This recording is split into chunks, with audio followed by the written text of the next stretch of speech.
minha gente! Mas que bom saber que você está aí do outro lado da telinha, juntinho com a gente. Você já foi abordado por alguma campanha de doação de sangue? Chegou a doar? Porque a verdade é que todo mundo sabe que sangue é um material necessário o ano todo. Então por que só nas grandes tragédias que há essa comoção nacional? No programa de hoje você vai conhecer o trabalho do Hemorrio e saber como e por que você deve ajudar. Então vem com a gente para essa corrente do bem. Volto já.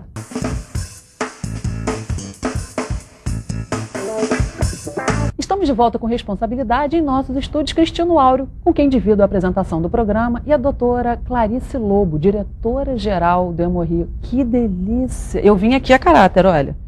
Tá bom. O cenário é em homenagem ao Hemorrio, eu estou em homenagem ao Hemorrio, porque eu sou uma adepta, eu acho que todo mundo tinha que doar sangue, conforme eu acabei de falar na abertura, né, doutora Clarice? Todo mundo sabe que é tão necessário, mas por que só nas grandes tragédias tem essa comoção? Na verdade, o que nós estamos trabalhando é para formar na cabeça do cidadão uma ideia, uma corrente de doação de sangue.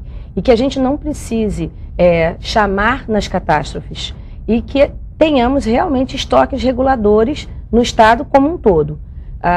O Hemorrio distribui sangue para 180 unidades públicas de saúde, fora da cidade, dentro da cidade do Rio de Janeiro. Então você pode colocar aí todas as maternidades, todas as emergências, situações de grande catástrofe. A gente tem uma acolhida da população carioca, que é muito solidária, bastante dramática, chega a ficar acima da nossa capacidade instalada, o que diminui até o conforto do doador de sangue, que fica esperando mais tempo do que deveria. Entretanto, tem dias que nós, com uma capacidade instalada de 300 a 350 doações por dia, acolhemos 50 doadores, 60 doadores. Entendi. O sangue é um material muito perecível. É isso que eu ia te perguntar, qual é o tempo de estocagem que você pode... Depende do produto. Quando uma pessoa doa sangue, ela doa o sangue total. Nós não usamos mais na medicina moderna o sangue total. Ele é dividido em 3 frações. O plasma, que pode durar até 5 anos, congelado. A hemácia, que pode durar de 2 meses a 45 dias. Nossa! E a plaqueta, que é a nossa grande desafio, que ela dura no máximo 5 dias. Então sobra plasma e falta plaqueta, essa é a grande verdade, e hemácia, né? Eles têm indicações diferentes. Na verdade, o excedente de plasma que todos os países têm, ele vira fatores de coagulação na indústria.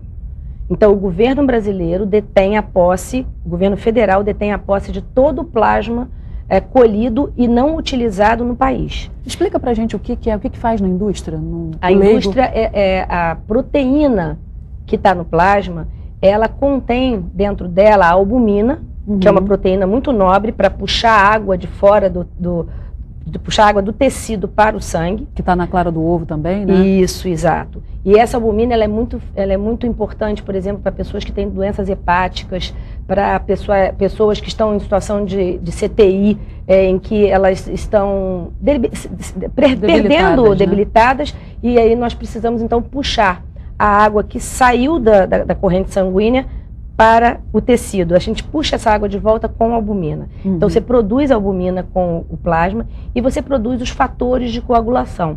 Esses fatores de coagulação, eles são ausentes em alguns tipos de hemofilia, e a pessoa hemofílica, que era o Enfio, que algumas pessoas que foram emblemáticas na cultura brasileira, elas tinham hemofilia, eles dependiam, então, para ficarem vivos, de uso contínuo desses fatores de coagulação.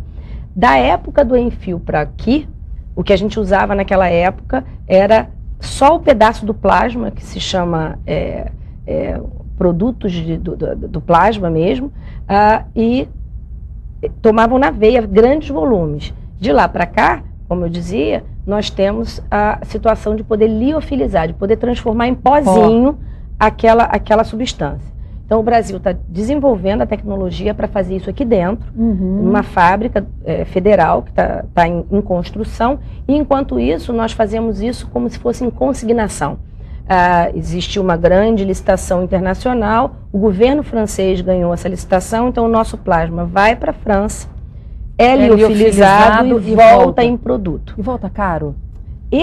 Essa triangulação faz com que ele fique bem mais barato do que aquele produto comprado da indústria de uma forma direta.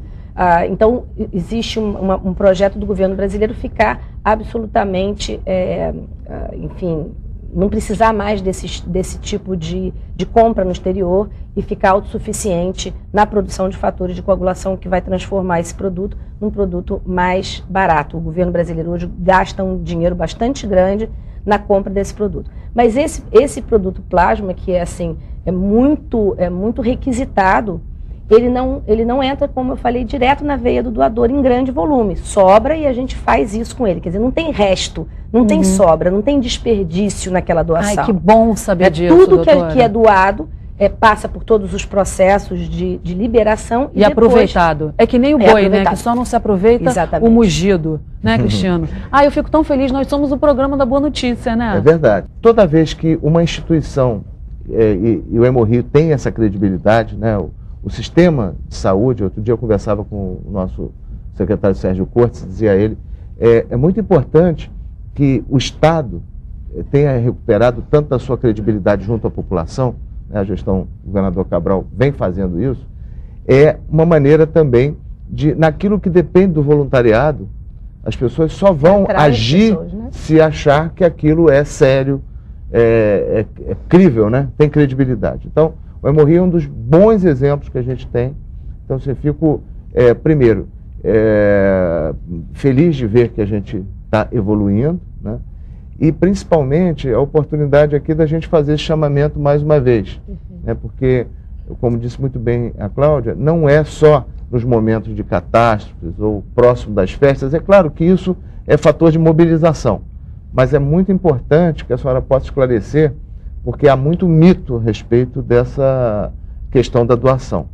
Então, assim, fazer um quadrinho de mitos e verdades sobre a doação, porque muita gente acredita em bobagens e acaba não doando por falta dessa informação. Até porque, doutora, estava no seu... A gente pede sempre, né, para quem vai figurar no nosso programa como convidado daquela exibição, um apanhado geral, um currículo, e aí estava escrito que menos de 2% da população doa sangue. Quer dizer, todo mundo tem essa simpatia, sabe que é necessário, mas acaba, eu acho que é pelo corre-corre do dia a dia, a senhora até fez a brincadeira aqui no estúdio, quem já doou sangue, muito pouca gente tinha realmente já curiosamente aqui no estúdio 2% da nossa amostragem, quer dizer, refletindo realmente esse número da cidade do Rio de Janeiro. A que se deve isso? É porque a gente deixa para depois, é a correria? Olha, o Brasil é um país jovem, e o que nós entendemos é que toda a América Latina, ela passa por essa situação. É um país jovem que, graças a Deus, nunca enfrentou guerra.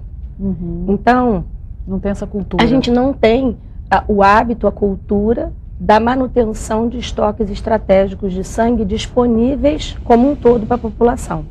Não é essa a realidade na Europa, por exemplo, onde um número muito grande da população doa sangue, inclusive filhos, são levados pelos pais quando completam a idade de poder doar. E qual é a idade? No Brasil, atualmente, nós estamos com uma legislação nova que começou em setembro, outubro do ano passado, de 2011, onde nós podemos começar a fazer a doação a partir dos 16 anos de idade e até os 68. Dos 16 aos 18, é preciso que haja uma liberação do representante legal desse indivíduo menor. E para facilitar essa doação, o Hemorrio disponibiliza na sua página, o www.hemorrio.rj.gov.br, um formulário que, então, esse representante legal baixa e assina e manda pelo menor com um documento, uma cópia do documento de identidade, que a assinatura seja próxima. Autenticado, né? Ou não? Nós não exigimos autenticação. Entendi. Nós pedimos só que a assinatura seja próxima à assinatura que está sendo realizada naquele momento ali, porque às vezes alguns documentos são antigos e a assinatura muda muito. Se modifica. E quais são os pré-requisitos que o indivíduo que vai doar sangue tem que ter? Físicos, né? De precedentes? Isso. Ele tem um questionário bastante detalhado do seu comportamento. se já esteve numa situação de risco para doenças transmissíveis pelo sangue. Por exemplo, pessoas que estiveram expostas à tatuagem, vamos dizer, elas ficam um ano sem poder doar. A gente chama de inaptidão provisória. Explica por quê, doutora? O que faz uma tatuagem que não permita uma pessoa doar sangue durante um ano? Na verdade, esses prazos são prazos bem esticados e seguros para aquele que vai receber o sangue, vamos dizer assim. A tatuagem, ela, mesmo quando ela é feita, e sempre, na grande maioria dos locais no Rio de Janeiro, com agulha descartável, o mecanismo que coloca a agulha entra e sai naquele mecanismo. E com isso, o sangue se acumula dentro daquele receptor, material, daquele receptor da agulha. Fazendo com que, sim, possa haver contaminação da pessoa que foi tatuada anteriormente com essa pessoa. Se o sangue daquela outra tatuagem ainda estiver úmido ali dentro da agulha, daquela tatuagem atual estiver entrando e saindo ali, ela pode carregar. Doar sangue seguro é muito bom para que aquele que receba o sangue tenha o direito de receber um sangue seguro. Pessoas, por exemplo, que ficaram presas também têm um tempo de inaptidão. Por que razão? Infelizmente, os sistemas prisionais no mundo inteiro fazem com que haja a possibilidade de um comportamento, uma promiscuidade, em que o indivíduo fica exposto a doenças transmissíveis pelo sangue, sexualmente transmissíveis. Entendi. E aí, a pergunta é, mas vocês não fazem os testes? Sim, os testes são feitos. Hoje, no Hemorrio, os testes de NAT, que é um teste de biologia molecular muito específico e muito detalhado, já é incorporado à rotina. Entretanto, as janelas imunológicas, que são os períodos de incubação, ainda não são pequenos. Então, tem algumas doenças que eu tenho 30 dias de período de incubação. Por contaminado até o dia que a doença aparece no exame. Por exemplo, eu ouvi recentemente uma história de uma pessoa que recebeu sangue há muito tempo atrás e não se fazia exame para hepatite C e ele adquiriu. Isso aí deve ser muito comum. Exatamente. Naquela época, não se fazia o teste. Hoje, quando se faz o teste, ainda existem 25 dias de intervalo entre a possibilidade de um teste de NAT, que é esse teste mais moderno do mundo, detectar a doença. Doutora, só para esclarecer, quando uma pessoa procura o Hemorrio ou alguma entidade para doar o sangue, ela realiza esse teste e imediatamente doa. Qual é o tempo entre a realização do teste para ver se aquele indivíduo está liberado para doar e a doação efetiva? Na verdade, ele chega no banco de sangue, ele faz um cadastro. Nesse cadastro, ele precisa levar um documento oficial de identidade, uma carteira de motorista, carteira de trabalho, um passaporte ou um documento de identidade, enfim, carteira do conselho de classe, não pode ser um crachá do trabalho, por exemplo. E ali ele faz um cadastro. Depois do cadastro, ele recebe uma entrevista que ele diz sim ou não para alguns tipos de situação. Então, por exemplo, você teve nos últimos 6 meses na Inglaterra, essa pessoa é inapta provisória, por causa da vaca louca na Inglaterra, que hoje já está muito menor, mas ainda é uma possibilidade. Como fazer para não mentir? A senhora me desculpe, mas eu acho que eu estou aqui para... Eu tenho que contar com a consciência daquele que doa. Tem que fazer um curso, então, antes, né, para determinados casos. Bom, então veja, aí depois que ele faz as respostas, ele entra numa sala com uma enfermeira que checa com ele aquelas respostas. Né? E aí ela pode perceber ali que exista alguma coisa que não está bem congruente com aquilo que a pessoa está falando, e ela pode inquirir essa pessoa, e essa pessoa ali fala, realmente eu tenho essa situação. Então ela vai orientar, olha, nessa situação, por exemplo, da tatuagem, que você está escondendo de mim, mas a pessoa não faz um exame físico para ver, deixa eu ver o seu corpo, isso não existe. Não, entendi. É só na confiança mesmo, a respeito da tatuagem, no caso. Por exemplo, da tatuagem, olha, tem uma tatuagem na nádega, eu não vou ver essa tatuagem. Claro. Mas, não, eu fiz há mais de 2 anos, não tem problema. Então tá bom. Se fez 6 meses atrás, o que acontece? No final de tudo, dessa entrevista, e de fazer um furinho na ponta do dedo para ver o hematócrito da pessoa, para ver se essa pessoa, ela não vai sofrer nenhum mal-estar, porque vai perder sangue sem estar podendo perder sangue. Ela assina um documento dizendo que aquelas respostas são verdadeiras. São verdadeiras. É o que eu posso, como cidadão, assumir que aquele indivíduo está falando certo. Entendi. Dali, ele vai fazer a doação de sangue, depois ele vai fazer um lanche para repor a energia, vamos dizer, a caloria perdida na doação.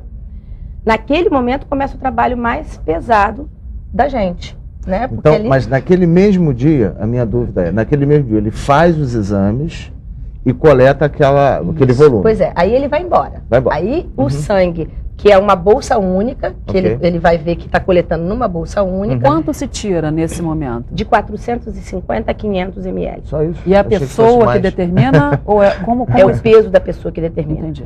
Né? Então, para doar sangue, a situação... a situação é que você não pode ter menos que 50 quilos. Entendi. Por conta do volume que você poderia perder, e aí existiria uma diluição do anticoagulante dentro da bolsa, uma questão técnica que não seria bom o sangue entrar naquela bolsa que foi preparada para 450, um volume muito pequeno, porque iria diluir ela. Mas isso não quer dizer que uma pessoa com sobrepeso doasse mais sangue? Isso quer dizer que uma pessoa com 120 quilos... o máximo é 500 ml. 500 ml. Mesmo se a pessoa tiver 120 quilos, vai ser 500 ml. Tá bem. Bem, enfim, então... E dali o sangue sobe para os laboratórios, o grupo sanguíneo daquela bolsa de sangue vai ser checada e todos os tubinhos que são coletados juntos vão para os exames sorológicos. Então, um vai para os exames de NAT, que são os exames de biologia molecular, e os outros para os exames de sífilis, hepatite B, hepatite C, HIV, HTLV e doença de Chagas. HTLV é o que, doutora? HTLV é um vírus que é endêmico em algumas regiões. Aqui no Rio de Janeiro ele é muito pouco frequente. Ele é um vírus parente do HIV, mas tem outro tipo de comportamento, mas também é transmissível pelo sangue. Então, a senhora fala, eu vou abrir esse cartaz que a senhora deixou aqui com a gente. Deixa eu pedir aqui para o câmera, vou até tentar tirar o brilho, a senhora vai falando, eu vou mostrando o cartaz. Esse cartaz é bem interessante, né? Porque tem os artistas que apoiam a campanha. E nossa madrinha é sempre a Luísa Brunet, ela doa sangue regularmente. Tradicional. Bem, então, como eu dizia, os testes passam a ser realizados naquele momento e em aproximadamente 12 horas depois da doação, a bolsa está pronta para ser liberada. Até porque se a gente demora muito, a gente diminui a validade da plaqueta, que são só 5 dias. E aí vocês têm uma capacidade de armazenagem muito grande, geradores para caso falte luz, toda a estrutura, né? E aí vocês pegam essas bolsas essas bolsas começam a ser distribuídas para os hospitais. São hospitais, mais de 180 hospitais. Então, veja bem, se eu tenho um dia que eu tenho 150 doações, ou 100 doações, e eu tenho que abastecer 180, claro que eu abasteço o Souza Aguiar, que tem um volume muito grande, a maternidade escola, que tem um volume muito grande, e uma unidade que tem um volume muito pequeno. Mas uma pela outra, a gente abastece 70% da necessidade cronicamente. Eu mando para o Souza Aguiar, vamos dizer, bolsas, 15 bolsas de sangue. E tinham 2 cirurgias programadas para o dia seguinte. Cirurgia ortopédica, cirurgia de colo de fêmur numa pessoa idosa, que precisa de ter sangue disponível para ela, para repor, porque perde muito sangue. E essa bolsa estava separada para essa pessoa, e entra alguém pela emergência com uma perda aguda de sangue, essa bolsa é direcionada para a emergência. E esse indivíduo que ia ser operado amanhã, não vai ser operado amanhã, ele vai ficar mais um dia, mais outro dia. São vários fatores, né, doutora? Como a saúde é complexa, porque tem que ter um médico, hospital, o sangue. Infelizmente, o que a população desconhece e precisa entender é que quanto mais pessoas viessem e conseguissem fazer essa doação, menos essa roda aconteceria. E nós teríamos, então, essa pessoa idosa liberada num tempo mais curto. Quer dizer, eu tenho um hospital, eu tenho um médico, eu tenho um centro cirúrgico, mas eu não tenho sangue. Lógico que não é sempre só o sangue, mas existe essa situação, sem dúvida. e a gente acaba não conseguindo dar conta de tudo. Com isso, eu tenho um estoque estratégico mínimo na unidade para uma grande intercorrência. Né? Então, por exemplo, quando nós tivemos numa cidade como o Rio de Janeiro, infelizmente, a todo momento a gente está diante de uma situação em que tem um número maior de pessoas atingidas por aquilo, uma grande metrópole, aglomerado. Uhum. E então a situação, por exemplo, do ônibus, que nós tivemos algumas pessoas feridas. Todo o sangue que estava disponível no Hemorrio foi para o Souza Aguiar naquele momento. Nossa. Aí a gente grita para a população, as redes sociais nos ajudam muito, tem cada vez mais nos ajudado. E aí nós estamos existe aqui, nós uma estamos aqui para a mobilização, senhora. existe uma mobilização enorme. Aí o salão de doadores fica absolutamente abarrotado, Mas aí com 600 pessoas lá dentro, e aí pessoas esperando 3 horas. Nossa. Enfim, quando aquilo poderia ter acontecido ao longo do mês anterior, aos poucos, se pelo menos 5% da população doasse frequentemente. Doasse sangue uma vez no ano. Uma vez no ano? No ano. Quem doa uma vez tem que doar sangue. Eu tenho que matar os mitos aqui. Quem doa uma vez doa sangue. Doa não sangue engorda, emagrece, gorda? Não emagrece, não vicia, não engrossa o sangue. É ótimo a senhora Não falar é isso. necessário que uma pessoa que tenha doado uma vez passe a doar sempre, mas é muito desejável. Por quê? Quando eu dou sangue, eu vou lá, leio aquela entrevista toda, eu leio os folhetos, eu vejo o que são os comportamentos de risco, quais são as minhas situações, eu checo o meu hematócrito. Isso é sensacional. Eu queria chamar a atenção do seguinte, como é caro fazer determinados exames que são gratuitos quando você vai ao Hemorrio doar. Então, se você tivesse que pagar na rede privada para fazer determinados exames, ou você teria que entrar numa fila para fazer esse exame numa outra situação, você pode, né, sendo uma pessoa de poucas posses, você pode, ao fazer a doação, você vai lá e faz esses exames e tem um resultado. Isso que você está falando tem dois lados. Uhum. Sim, claro que você vai e terá os resultados. Sim. Mas se você se mobiliza para ir, para ter os resultados, não é bom. Uhum. Porque você vai ter acesso a exames. Vamos fazer uma história hipotética aqui. Eu tive uma exposição possível à hepatite. Eu acho que eu tive. Aí eu vou lá. Eu nego a minha exposição. Por comportamento errado, o cara vai lá procurar. Erradamente, o indivíduo vai achar, bom, eu tive um comportamento de risco ontem. Eu vou lá, dou o sangue, vejo se eu me contaminei. Mas se eu não me contaminei, eu fico feliz e eu estou na janela imunológica. Esse sangue é altamente com risco, arriscado para aquele que vai receber. Eu digo assim, como um fator, o doador de sangue, aquele frequente, ele também está se protegendo de alguma maneira na medida em que ele está fazendo, né? O comportamento dele passa a ser um comportamento mais cuidadoso com a saúde. É isso. E ele você sabe que pessoas que doam sangue pela primeira vez têm uma taxa de sorologia positiva que é 5 vezes maior do que pessoas que doam sangue mais do que uma vez por ano. Que legal. Esse sangue é mais seguro quando aquele indivíduo vai mais do que uma vez. Ou seja, a população que doa sangue regularmente é mais saudável. É isso que eu queria que a senhora Na verdade, assim, agora. ela é mais saudável não porque ela doa sangue só, não é pelo ato de tirar o sangue, porque ela se cuida mais. Entendi. Ela tem mais consciência com da a saúde. Entendi. Ela é uma população consciente. Eu queria que a senhora, então, usasse esses minutos finais para mostrar os benefícios para quem está em casa, que está querendo doar, mas fica com aquela preguicinha velha nossa conhecida. Então, eu vou começar falando isso assim. Primeiro lugar, que existe uma possibilidade de você agendar a sua doação. Né? Então, a gente tem um 0800, que é o 0800 282 0708, em que o indivíduo liga, vê um horário de sua conveniência e ele tem um fluxo prioritário. Segundo, que o Hemorrio fica no centro da cidade, é fácil. Né? Tem metrô, ônibus, tudo próximo.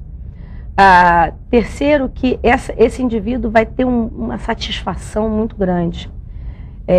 E é muito curioso ver a fala dos doadores quando eles falam eu já passei por uma situação muito complicada na família ou em alguém que precisou de sangue e agora eu venho doar. Eu tenho um doador especificamente que ele é um deficiente, ele não tem um membro.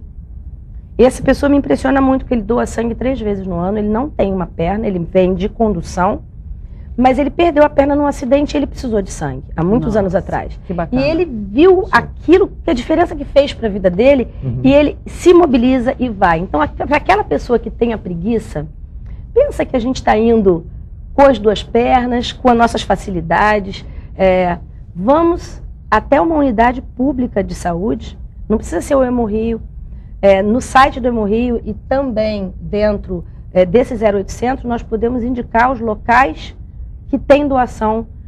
Quando eu falo da rede pública, é porque nós nos compartilhamos. Entendi. Né? O Hemorrio ajuda a administrar esse estoque, e eu posso doar sangue no INCA e esse sangue ir parar em Bom Sucesso, no Hemorrio, enfim. Existe uma rede pública. Né? Toma, doutora, eu já estou com os braços esticados. A senhora é sensacional, fala claro, explica para quem está em casa, que é para isso que a gente está aqui. Lindo, adorei. Quer deixar um telefone, um beijo, um abraço? Não, queria agradecer muito a participação no programa de solidariedade. Realmente, quando você me perguntou quais são os pré-requisitos para você doar sangue, um deles é solidariedade. Né? Eu sempre falo que tem que ter mais que 50 quilos, tem que ter entre 16 e 68 anos e tem que ter um comportamento solidário. Né? Porque é aquilo que você falou, eu vou perder 1 hora do meu dia para ajudar alguém que eu nem conheço, né?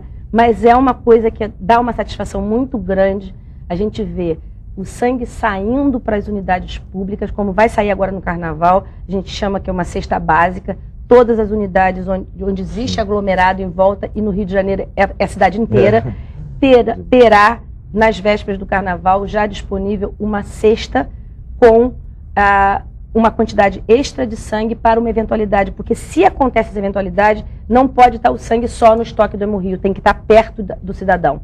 Então, nos ajude a manter esses estoques estratégicos. Muito obrigada pela sua presença, que lindo programa, né, Cristiano? Maravilhoso. Muito Parabéns, obrigada a Hemorrio. você que está em casa. Estique seus braços também, ó como é que já estão os nossos, né, Cristiano? Verdade. Muito obrigada pela sua audiência, que a gente sabe que é uma questão de escolha. Doe sangue, vá ao Hemorrio, faça tudo que a doutora Clarice Lobo disse. Muito obrigada pela sua audiência. Fiquem com Deus. Lembrando sempre, quanto mais responsabilidade você assiste, mais responsável todos nós ficamos. Muito obrigada. Até o próximo.